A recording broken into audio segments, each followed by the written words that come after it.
there, my name's Gill Tiney and I'm a business coach, and welcome to the DVD that helps you with your networking. Do you find that your networking is not working? Well, we'll be talking about 7 steps to outstanding success for you and your business. I've been in business nearly 25 years, and over that time I've been to a myriad of different networking groups. I've tried them all out, and I have been known in the past as a bit of a networking tart, just going from group to group. I've even come away from a meeting going, oh my goodness, that was 2 hours of my life. I'm never going to get back again, because I thought the meeting was a disaster. I didn't actually realise that it was what I was doing that was making the difference between whether it was successful or an unsuccessful meeting. Since that time, I've asked many experts on their advice for networking so that I can get the best out of it for my business. And I've gathered these people together for this DVD so that they can offer you their golden nuggets, their golden rules for networking, so that you can get the benefit to get 7 steps for outstanding success for your business. Speaking for us today, we have Charlie Lawson, who is the National Director for Business Network International. We have Jan Ibbott, who is the founder of the Women in Business Network. Phil Berg is an international speaker and trainer for BNI, as well as Penny Power, who is the founder of eAcademy and an expert on social media. And finally, we have Daniel Priestley of Triumphant Events, who's established an amazing network through the KPI program. So now we're going to listen to these experts who will be telling us the 7 steps for outstanding success for your business. See if you can spot them.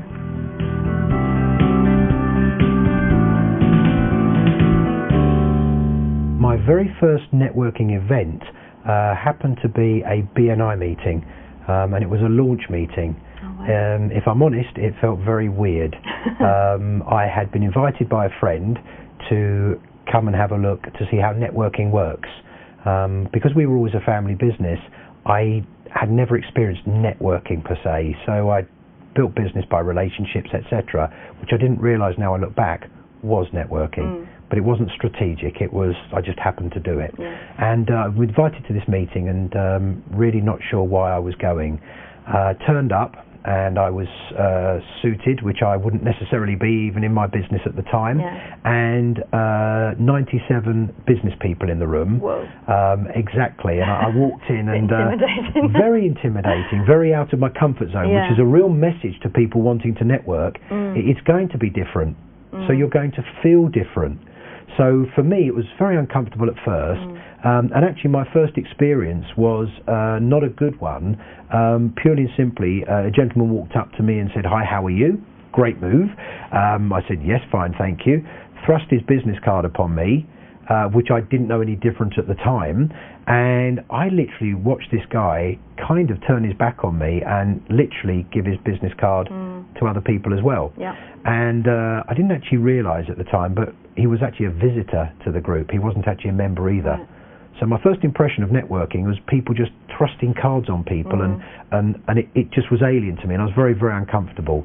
Obviously my understanding of it since has changed, but that was, yes, my very first time sticks in my mind as what you shouldn't be doing. But even though you felt uncomfortable and you didn't feel able, it was a really daunting prospect with that many people, yes, you still went back for more.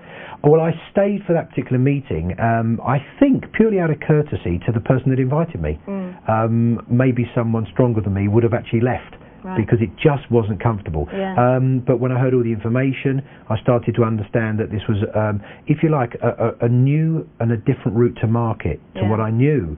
And I think if you are entrepreneurial or a go-getter, you've got to be open to ideas. So I said to myself, this feels uncomfortable, but I respected it would. Yeah. And as far as I was concerned, I've always been very inspired by the mass. If everyone else can do it, so can I if I want to. Yeah.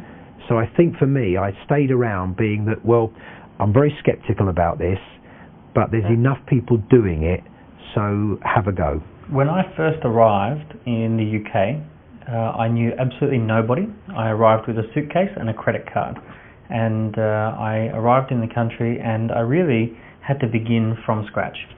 So there was a few things that I did. I was part of a worldwide organisation which was a group called Entrepreneurs Org. At the time, it was just one of a few organisations globally. The amazing thing about today is there's so many global organisations. I also, through a friend of a friend, got a chance to meet Thomas and Penny Power. And I met with Thomas, and I knew I had kind of one shot to impress him, so I had a great meeting, and I knew that he was very well connected in London. So one of the things I said to him is, I said, Thomas, when you think about your network, can you think of, say, 30 or 40 people who you think are the top people in your network? And he said, yeah, I've actually put a black star next to their name, and I call them black stars. Sure. And we've got this group. And I said, would I be able to put together a dinner party where I pay for everyone to have dinner, and you organise all your black star contacts to come along? So he organised an event for 30 to 40 people, and in one night I got to meet all of the top contacts that had taken him many years to build up networking instantly. group, yeah. And I said, the only condition, I said, I'll pay for everything, but can you just introduce me to everyone, and I'll basically put on an event sponsored by you. Right? So we put together that initial event, we had a chat, and from the back of that event I got to meet 20 to 30 really great people. I sat down, had tea and coffee, found out exactly what every person did and what they were up to, and grew my network that way. But I wanted to speed things up. I didn't want to wait. I didn't want to wait 5 years to even just have a network, because I know the value of a network. Yeah, absolutely. So, having created your own instant network, basically, very, very quickly, have you been to a run-of-the-mill networking group? Yeah, I go to a lot of different networking functions just to meet different people. I get invited along sometimes by a friend or by a speaker, and I go along and I have a look and I meet some people and do all the things that you do at a networking function. Do you remember your very first meeting, going there, and what it felt like? Well, I always get a bit nervous going to networking functions, especially if I'm going by myself and I don't know how many people I'll know. Quite often I make the mistake of just only talking to the people I do know and catching up with them. But it's interesting, I've had some great times where I've had those random connections that have led to really great business. Well, it all came about by chance, really. I started networking for my business at the time, which was a jewellery business, and I joined a breakfast meeting, which was mixed gender, and I very quickly became aware that women were the decision makers for my particular product, and I just needed to find more of them. And from that I just sort of got to know the women in the groups that I was meeting and other groups that I'd been visiting, and just pulled in on everybody and just asked them to come together, and through that's when it just came by chance. Everybody told everybody else. The ripple effect that women are particularly good at is passing on information, and that's really how it started. So it's amazing. So it's like a needs must kind of thing. You kind of worked out what worked for you. It's like a test and measure, as any good business coach will tell you to do, what works for you, and you just generated and made it bigger. So if you're looking at networking in general, would you say there are many differences between sort of male orientated groups possibly, or the female only, or the mixed groups? I think they've all got their place, and I think that from my point of view and what I hear other women tell me is that women retain and absorb information in a different way. What might be irrelevant to some men just sort of stays here with some women, and when it's relevant it does come out at the right time. When they have a conversation with somebody, they just remembered that something that they heard that perhaps sounded a bit trivial at the time suddenly becomes very relevant for that particular moment in time. It kind of clicks into place, doesn't it? That's interesting. So looking back over the years, do you remember your very first networking meeting? Yes, I do, Again, breakfast meeting. I'm not a morning person, so that's a bit of a killer to start with. But what I do remember how scary it was, and you walk into a room full of complete strangers, you don't know what you're supposed to be doing. I wasn't really primed what to expect. I just went along with a friend, and I have to say it was a very pleasant outcome, because I did realise that, my God, these people are together and they're really helping each other, and I want to be part of that. So the scariness aside, I actually saw that it was a really beneficial thing to get involved with, and that's, again, my first entry into networking.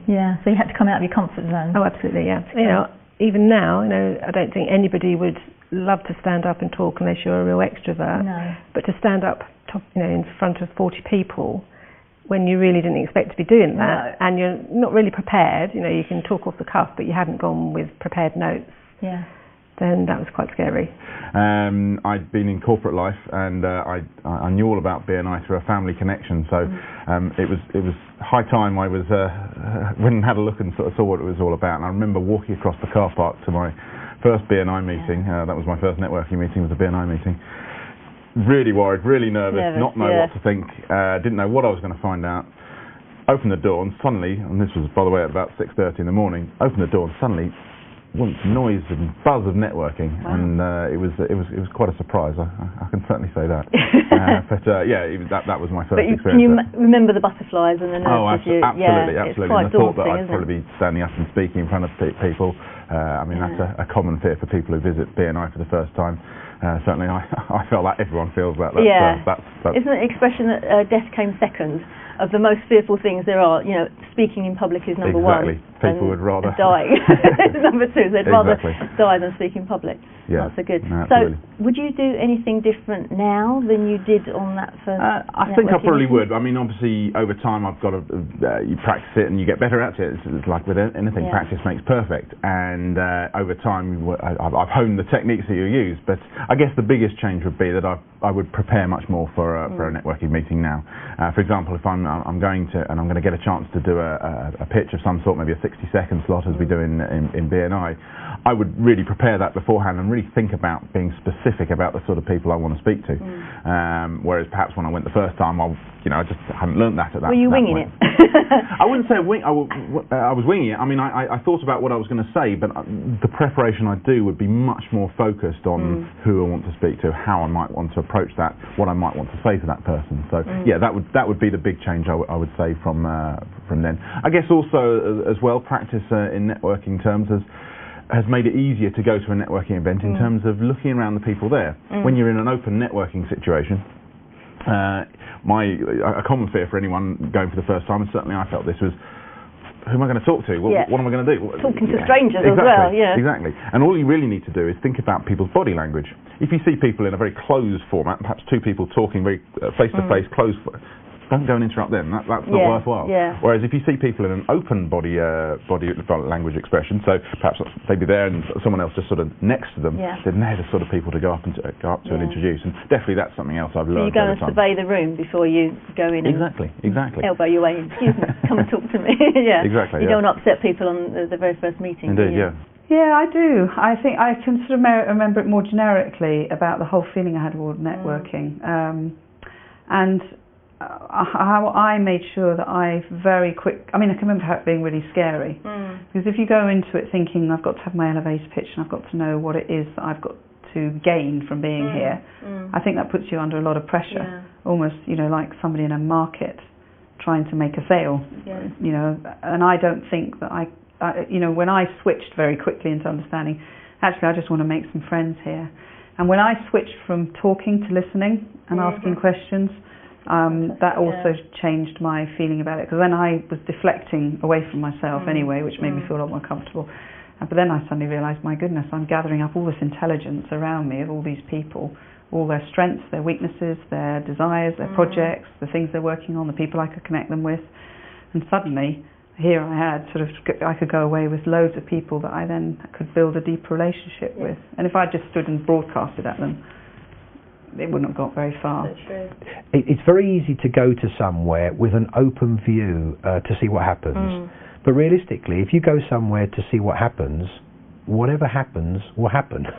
You don't create it. It's by luck, by fate. People think they're great networkers because they come away with an order. Now I know what I know. That's pure luck. So I think now I do everything strategically. That sounds mercenary, but if I'm going to do something, I know why I'm going to do it. I know what I want to achieve from it, and I think the big message is I'm prepared with what I need to do to achieve it. And that for me is spending time before the meeting thinking about what you want to achieve. Absolutely. Why am I going there in the first place? What's the reason I'm going there? And the reason I'm going there, what action plan am I going to have to achieve that goal? That's the difference. So now, as a trainer for BNI, you see a lot of people going through the ranks, and you've attended how many? Thousands, probably. I would say so. Yes, I would say so. Meetings. What do you see as a common mistake that people make sometimes when they're relatively new to networking, possibly, or sometimes they've been a member for a long, long time, but they're still making fundamental, oh, I wouldn't be doing that? Yeah. What would you suggest? In my belief, a common mistake made by people that go networking is I think they want to go to the final goal too quickly. Right. For example, I'm going to go networking and I want to meet a new client. Right. And if you actually ask them, they think they're going to get the client by the end of the networking event. Yes. So I think the common mistake, as I see from people, is their expectation is either too much or their plan to achieve it isn't ready. So now I go to a networking event and I always say it's part one. Every time you have if you think of an existing client, your best client ever, the relationship began with a hello, a nod, a wink, a grunt, but it had to go to stage 2. So for me, that would be what I would advise people to do. Go there with a realistic goal that all you can achieve is the beginning of a relationship and someone would want to meet you again for part 2. Preparation, absolutely key. Preparation is absolutely key. Yeah. And I say to anybody that comes into our network for the very first time, if they're new to networking, just write some points down, bullet points, just keep you on track. You know your topic, you know your business, you know your product, but sometimes when you're nervous you can just waffle and stray away from the point. Yeah. So if you keep your, a couple of points that you want to get across, just written down in front of you on a piece of paper. If you're nervous, don't hold it, because it's a tendency to shake a bit. Yeah. But just keeps you on track. And I'd say, just go for it. And be yourself.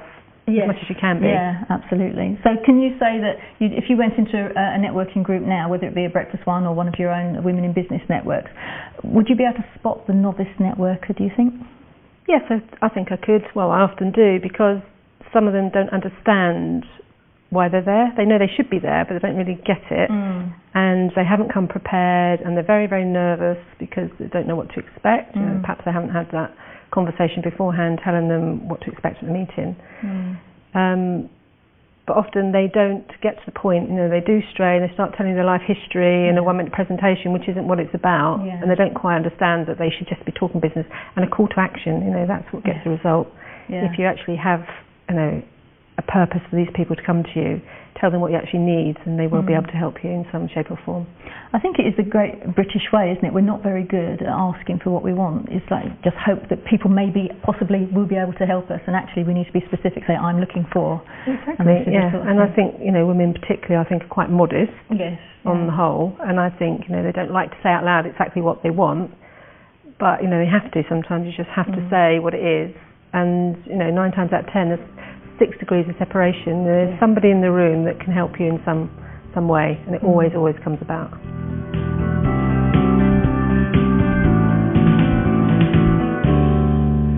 It is starting to change though, and developing rapidly, probably less so in the last 15 years, probably say look at the last 3 or 4 years, and the advent of social media is really helping networking change. However, face-to-face networking is still vitally important, and what I really believe is a combination of using social media and face-to-face networking is really the big development in business networking at the moment. Yeah, like having a good combination of the two. Absolutely. In order to you can't do one without the other, I would say, I would like to say that I do believe very much in face-to-face. I think it's a balance. I don't think you should become addicted to online to the expense of the face-to-face. Yeah.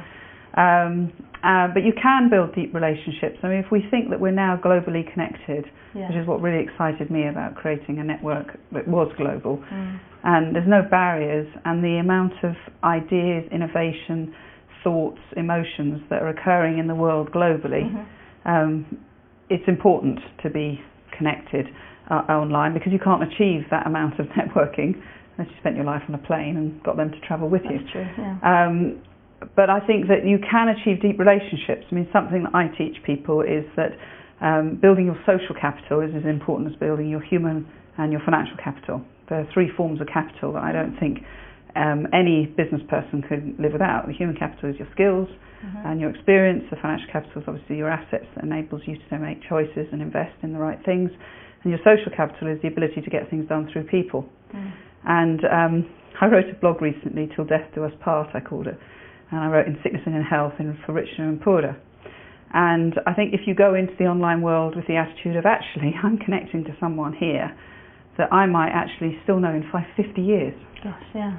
It's a huge, huge thought, that. So you don't have to rush into it, and you just have to wait for that moment when the support you can give somebody is the right moment, right place, right time stuff. And so, I think you can build very deep relationships. And just this morning I had an email, text actually come in from someone who I met online about 8 years ago, Duncan, and he's texted me. We haven't been in one another's lives for 8 years. Wow. But he found my phone number again on a social network and reconnected with me. Yeah. And literally, you can build deep relationships as well as that wide relationship through the online. So if somebody hasn't gone down that road of online yet, and they're just about to, so many choices, what would you recommend? What would be a good starting place? The most important starting place is really the attitude you have to it. Too many people rush in to the online world looking at the technology and treating it like an IT project, as if it's a technology challenge, and it's not. The technology is part of the challenge, but until you understand the philosophy and the culture, you're not going to achieve anything. You won't be motivated to do it because it will seem like a task, because not many business people like spending time with technology. No. So you have to understand the context. So first of all, you have to understand that this isn't online social world is not a transactional world, which is scary for a lot of business people, because they say, well, I'm only a hunter, I'm only looking to hunt down business. But if you act like a predator and a hunter online, you put people off. It's like me going into my pub, and every time I walk in there, an architect, an accountant, a plumber and a butcher and a baker and a candlestick maker giving me their business card. I would stop going to that pub. Yes. And the online world is not about targeting a sale. The social online world is about saying, look, I'm randomly connecting with people, and I just want you to know that I'm here. I'm supportive, I'm inspiring, I'm excited, I'm passionate, whatever it is that you feel about your business, and be willing to share openly with people. Face-to-face networking is always going to be important. Here's the reason why. If you're going to do business with someone, maybe for big corporates it's a bit different. With a big e-commerce website, that's different. But for small businesses, to do business with someone, you're still going to have to meet. At some point, you're going to have to meet. So no, absolutely, face-to-face networking is still very relevant in the 21st century and will continue to be so. Where social media has moved things along, it's developed the process, it's sped things up, if you like. When you're talking about face-to-face networking, it's very easy to build good, deep relationships, but perhaps your network doesn't get quite so wide because you're spending time on the relationships. So you don't get to meet as many people overall. Online, you're not going to build the deep relationships because it's a much more superficial relationship you're building. However, you can build it with much more people. So if you can combine effectively the online networking and have a good wide network, plus have good face-to-face networking to give you the good deep network, that's where you'll see the results. So it's a combination of the two that's really going to help you succeed in business networking in the future. We were one of the first people to look at this whole world of connecting people online in this way. Of course, there were always forums, brilliant forums in Yahoo and groups and everything. But in terms of the term that then came about 5 years later in sort of 2003, social networking term. So when we started it, all we wanted to do was accelerate the opportunity for you to meet the right person. And what we very early learnt was, who knows who the right person is?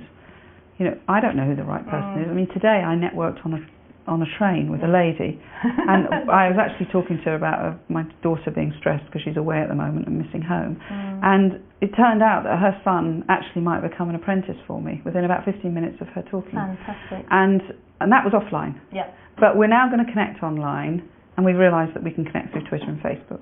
So we will maintain the relationship. And so we introduced offline networking the same time we introduced the online networking, because it's about building trust. And if you've got the opportunity to meet someone, then you should. And equally, if you meet someone, so you're at a BNI event, don't just rely on the connection being at that BNI event, because if I'm connected to you online as well, that serendipitous moment where somebody contacts me and says, I'm looking for someone who can do A, B and C, I will be thinking about you in between as well as at the meeting. And I think that being able to share contacts online is very important, and it makes the offline very productive.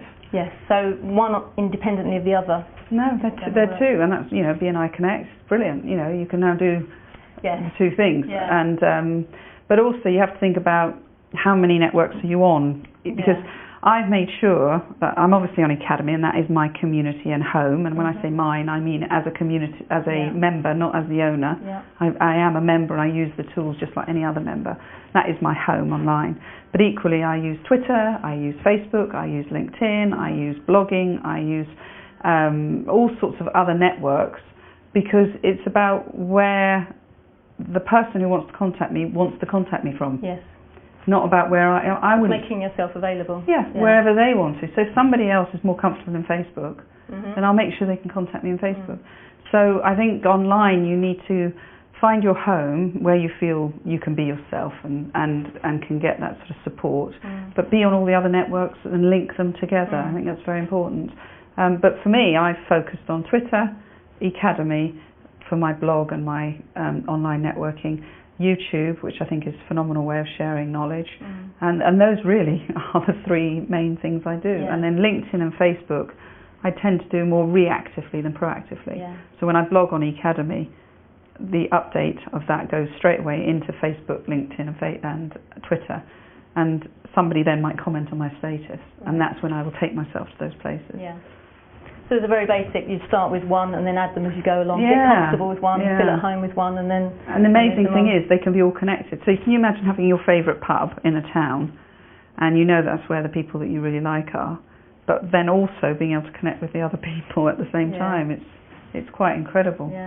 Well, the Key Person of Influence program that we launched about 15 months ago was a program designed to take people who are leading businesses or who are thought leaders, opinion leaders in their field, and to give them a framework to really accentuate what they do in the marketplace and to incubate them so that they've got a great pitch, they're well published, they've got great products available, that they can raise their profile and that they can bring joint ventures and partnerships together.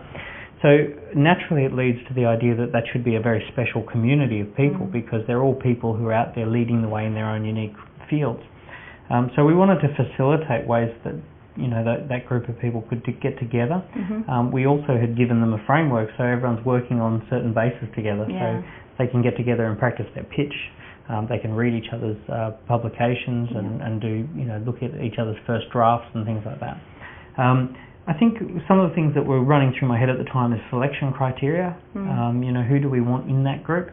We want to make sure we've got a good group, and part of that is having a good selection criteria for people who have entered that group. Some of the other things that we're looking for in the group is to just provide ways in busy life that people can get together and connect. So rather than going out and building another platform that you've got to log into online, we just put it straight into Facebook. And just because people visit Facebook, so we just want to pop it straight into Facebook. Facebook spent $500 million developing that platform. It'd be a bit silly not to use it. So true. So essentially we had the framework, which was good. We had entry criteria, and we had the online platform as well. They were some of the cornerstones that we're thinking about.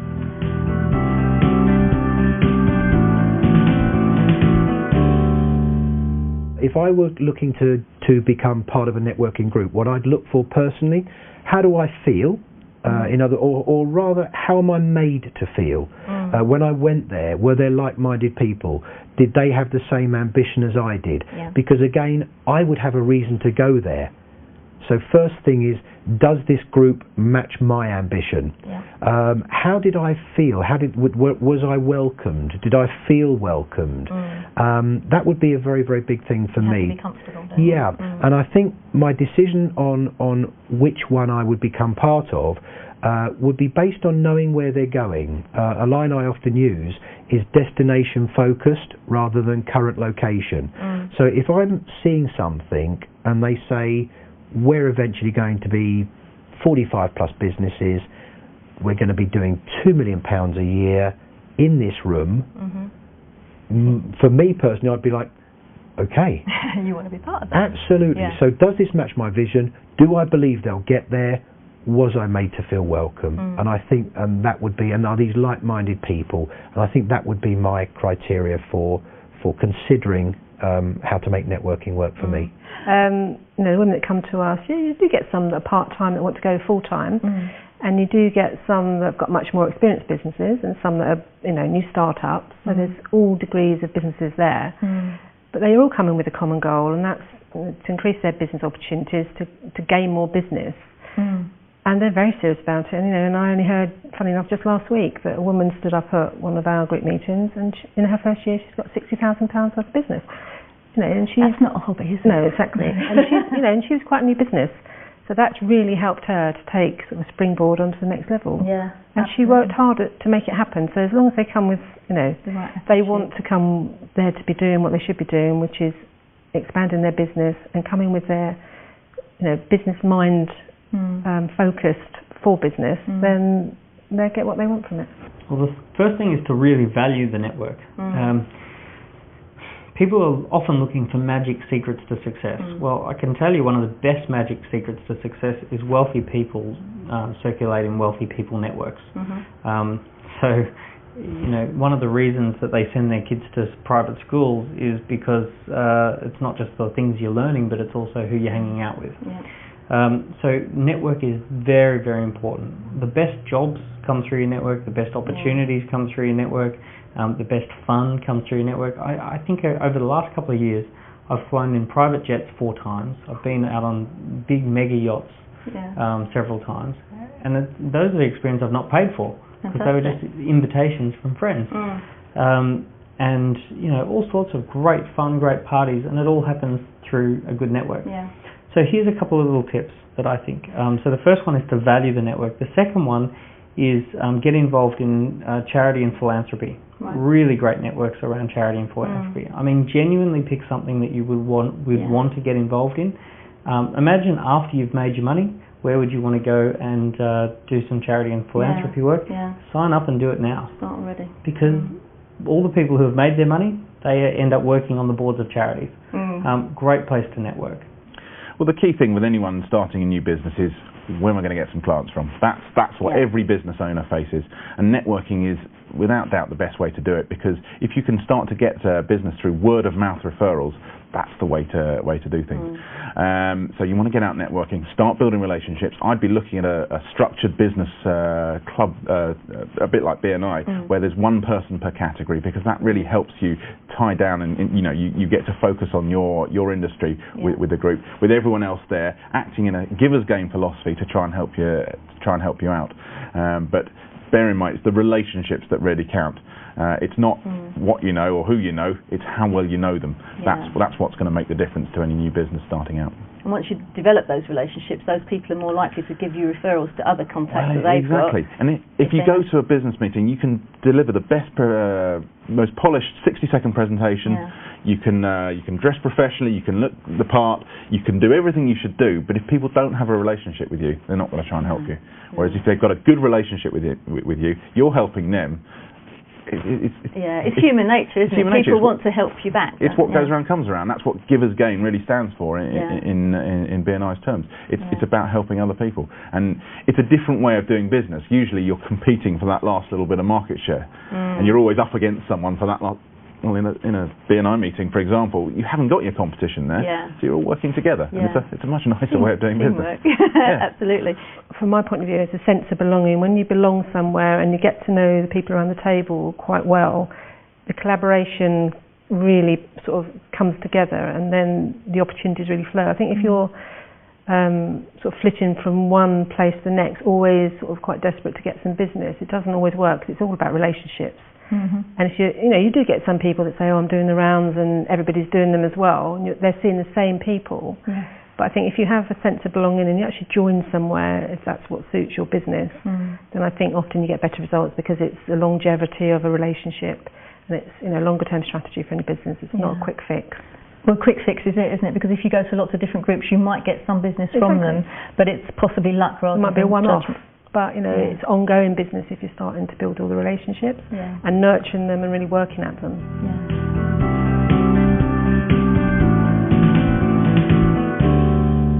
I'm not sure that being gregarious, outgoing, loud, my thoughts would be that's not the case. Everyone's different. Everyone differs. And there's a lovely saying that I heard, that you don't treat people like they like to be treated. You treat people like you like to be treated. You treat people like they like to be treated.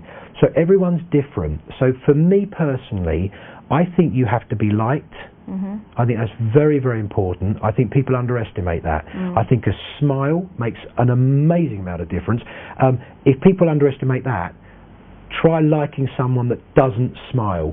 That's very hard to do until you go past the first month, and you may not go past that first month. You may not give them that time.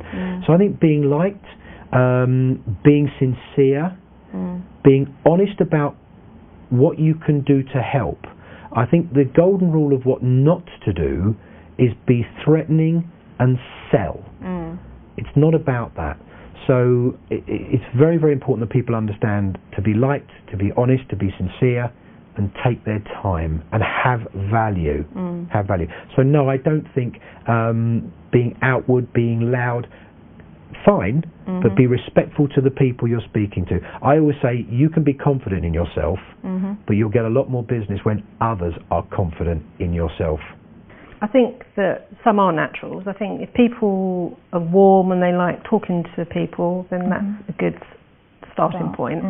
But it is a skill that could be learned. You know, there's lots of tips that you could give people to say these are things you should be doing. You know, just sort of hone in on these things, and you'll get better results from it.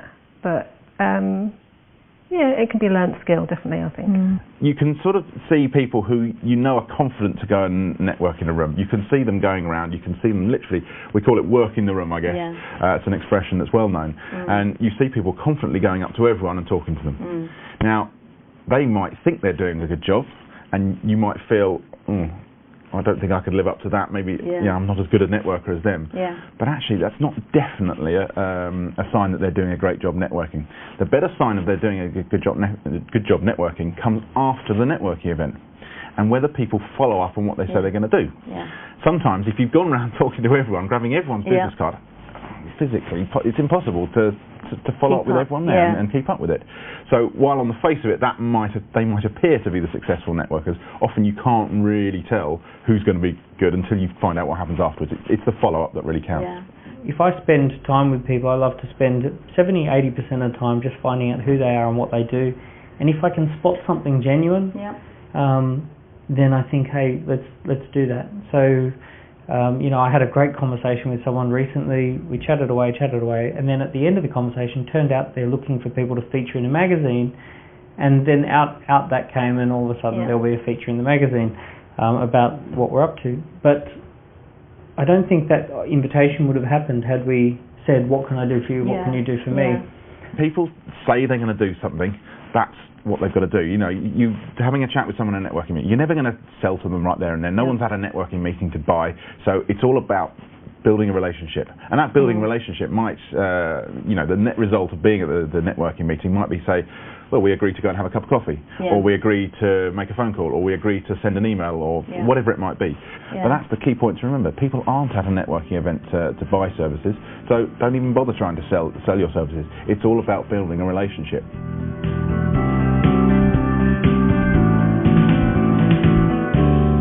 They actually say that public speaking is the #1 fear in the world. What always gets me is the #2 fear in the world is death. So I'm quite intrigued on that one. So I think personally there is the scare and the fear, but I often say to people, what are you scared of? If people can address their fears, what's the worst that could happen? The next thing I would advise anybody is be prepared. I was a serious footballer, and whether I played well or I didn't, by the time I went onto the pitch, I was absolutely ready. And my experiences have told me that people that, if you like, aren't as good as they could be are usually unprepared. If people treated their 60 seconds with the exact equivalent of a client presentation, they would probably have that prepared the day before and be ready. So a couple of tips I would say is, don't try too hard. Who's the only one that can make you scared? Oh, yourself, absolutely. Yourself, okay? So don't try too hard. People are very, very good at what they do, but they try and be professional in the presentation.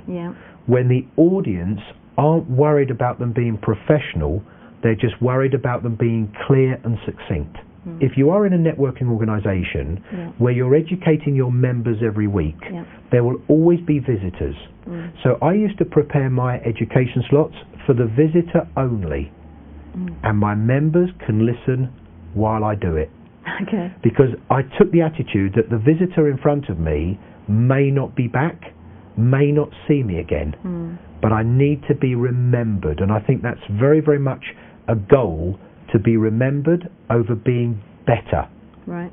People always phone you up and say, do you know a good do you know a good They'll never say, do you know the best in the world and that's so are you the good that they remember? Right.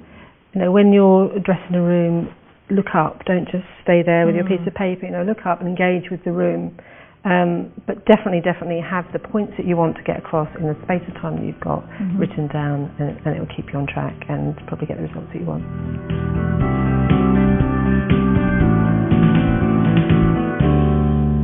I think the golden rule for networking for me is know what you want, respect the time, it's stages.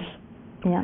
If it takes you 4 or 5 stages to get a lifetime client, it was worth it. Yeah. If you visit once to never get a client, it's not worth it. So what do you want? Be prepared for the next visit and talk to people. If you want something from them, they need to hear what's in it for them rather than just what you want to tell them. If I say I've been established for 33 years, so I'm old. You know? Bully for you kind of thing. It really is, what do you need to know? When someone says to me, tell me about your business, I always say we have the choice of answer. So if someone says to me, tell me about your business, my answer is, what is it you'd like to know? Yes. Yeah. And once they then tell me, because it's the question behind the question, I can then tell them what they wanted rather than what I want to tell them. It's the same with the websites. They say not to we all over the place. We do this, we do this, we do this. Yes. It's about solving the problem, isn't it? Yes, absolutely. Put people in the picture. Yeah. It's about what they perceive. People will want to buy from you after you've influenced them to do so. They won't want to buy from you if you're trying to sell to them. No. You know, for me, if you're supportive to other people, if you are willing to share in their conversations. I use the pub as the analogy, and I think, you know, if I was new into a pub and I went into that pub and I started handing my business card around, nobody would like me. But if I joined other people's conversations, in time they would let me take charge of a conversation. So I think when you're new to networking, you need to share the conversations that the other people want to have and join their conversations until you've created enough trust for them to be interested in you. Yeah. I'd come back to the point on follow-up. Yeah. Follow-up is the key thing. We've done surveys of BNI members and asked them what is the number one characteristic, sort of character type, if you like, of a good networker. And without fail, across the board, it always comes out: are they a good? Do they follow up well? Are they good follow-upper? I don't know if that's the word. But yeah, do they follow up well? Do they do what they were going to do? We've talked about it, and I think that's the real key message to get across. If you do that, people will buy into you. That you know, you get visibility when you first meet someone. The credibility comes when you start to do what you say you're going to do, even if it's only a smallest thing, like make a phone call. That will lead on to the next thing, which will be perhaps a little bit of business. You do a good job there, your credibility rises further. You start to get passed on to their third-party clients. Your credibility rises further, and that's the way it works. And if you've got that visibility and credibility, you'll get profitability as well. Have a strategy. I think come with your mind focused on business. You know, you hear people say, "Oh, it's ladies at lunch." We're absolutely not ladies at lunch, but you must come with what you want to achieve from that meeting. You know, come with prepared notes, come with stuff to, particularly if you're new, you know, come with people that find out who's going to be there and find out how you connect with these people. Ask an introduction. You know, if you're too shy to go up, talk to people, ask us to introduce you, which we often would do anyway. That's nice, but often we can spot where the strategic alliances are and introduce that person to the right person just to get them going, and that often makes them feel relaxed. And that's like magic, isn't it? Once that person connects with the right people, you can see the development and you can see the relationship. And when you get sort of 3 or 4 businesses that just work so well together and they start to share their client base, it's quite powerful to see that really, and it's really rewarding to see that as well. To generate referrals and to help people that aren't getting the business, the couple of tips I would suggest to them: first of all, don't try and close before the relationship's built. I think that's really important. I always say that you will always refer someone you like without necessarily knowing they're good. but you'll never refer someone that's good that you don't like. That's true. Yeah. So quite often you can say to somebody, hey, Gill can help your company. I've met her once. She seems a lovely lady. I don't know too much about her business, but I'm happy to get her to call you. That's easy. My reputation isn't questioned there, and I've managed the expectation. So that's very, very easy. I think people just need to realise expectations, really. I also would advise anybody that wants to make networking work, teach people to be able and to want to refer you. Don't teach people to be you. Right. And that's a big thing for me. If you know, I need to teach you to refer me after hopefully getting to like me. Right. I don't need to teach you to be me, and that's very, very important. So if people aren't getting referrals, it's because people don't understand yet how to refer them. They may understand what they do, but they don't understand how to refer, and that's a message I'd pass over. Thank you very much, Phil. Absolute pleasure. Talking to you. Thank you you very much. Thank you so much for your time, Daniel. It's been really inspiring. My pleasure. Thank you very much. Cheers. Thank you. Thank you so much for spending the time with us today, Jan. It's been really insightful just to see a different sort of networking operation and how they think about the way things are going into the future as well as what's happening today. So thank you so much for your time. Thank you. Thank you so much, You're Jenny. welcome. Really, really enjoyed it, and hopefully everyone will have a better idea of now where to start and get going on social networking. Thank you very much. Cheers. Thank you. Thank you so much for your time. Really enjoyed it this morning. I'm sure there's lots of little golden nuggets there along the way. Thank you. Really No problem at all. appreciate it. Thank you very much, Jill. Cheers.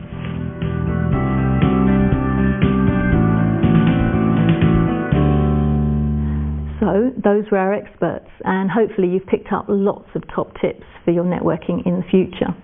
But let's just go back to the 7 steps for outstanding success and review those once again. I guess the biggest change would be that I would prepare much more for a networking meeting now. For example, if I'm going to get a chance to do a pitch of some sort, maybe a 60-second slot as we do in BNI, I would really prepare that beforehand and really think about being specific about the sort of people I want to speak to. Number 1, as Charlie says, be prepared. Make sure you have plenty of business cards to take with you. Make sure you have a killer pitch when you're talking. Make sure it's the right meeting for you. And we invited to this meeting and really not sure why I was going. Turned up and I was suited, which I wouldn't necessarily be even in my business at the time. Yeah. I think that's very, very important. I think people underestimate that. I think a smile makes an amazing amount of difference. If people underestimate that, try liking someone that doesn't smile.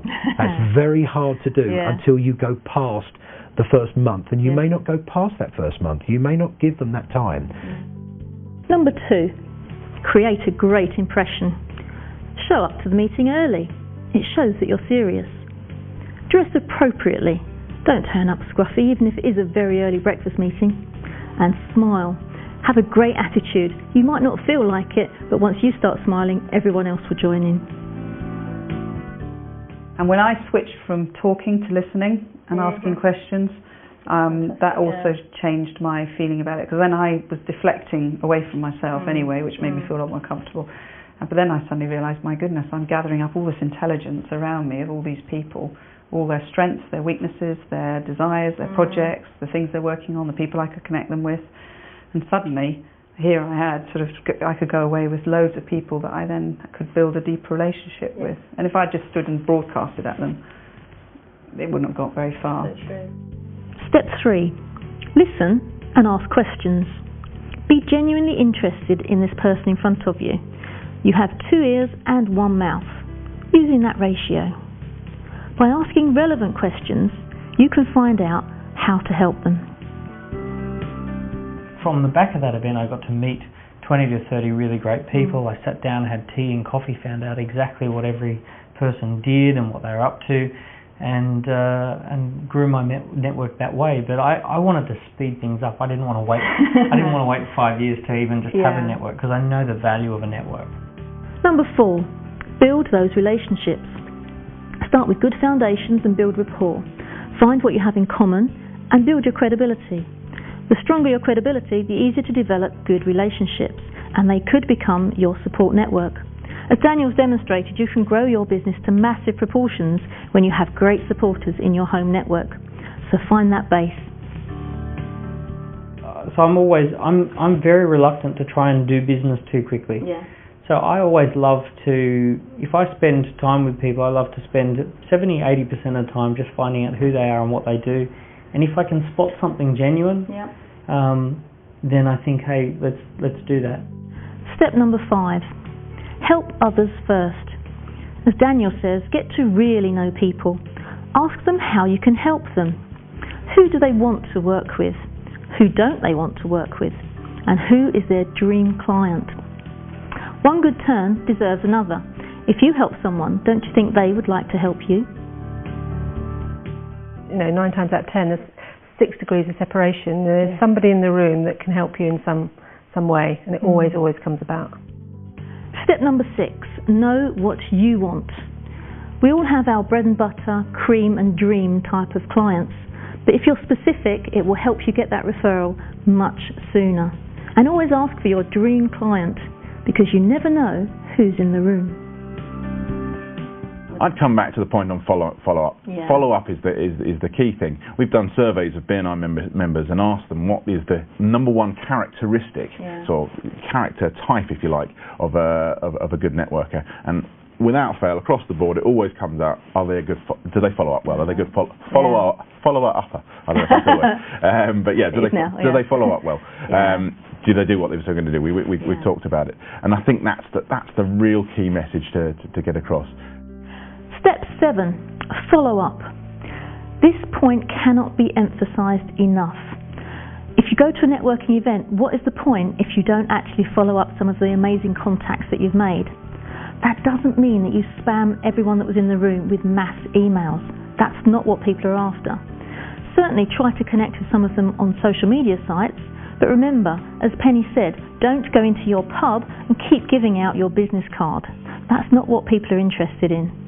The primary focus is to build the relationship and trust. I hope you've really enjoyed this DVD and that it's given you some great new strategies for your networking in the future.